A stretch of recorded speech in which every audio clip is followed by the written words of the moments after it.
കണ്ണിന് കുളിർമയുള്ള നല്ലൊരു വീഡിയോ നിങ്ങൾക്ക് ഞാൻ കാണിച്ചു തരട്ടെ. കണ്ടു നോക്കൂ.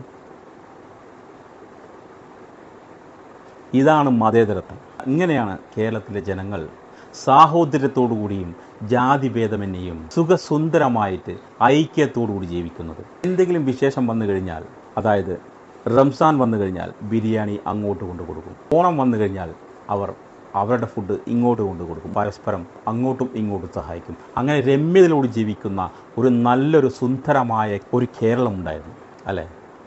പരസ്പരം സ്നേഹിച്ചും സഹകരിച്ചും സന്തോഷത്തോട് ജീവിച്ച ഒരു കേരളം ഇന്ന് അങ്ങനെയാണോ?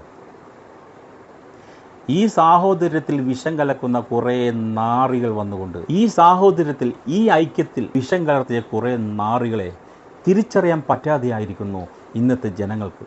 എത്ര സുന്ദരമായ കാലഘട്ടം. ഇനി ഇതുപോലൊരു കാലഘട്ടം സംജാതമാകുമോ? കഴിയില്ലെന്നാണ് എൻ്റെ വിശ്വാസം.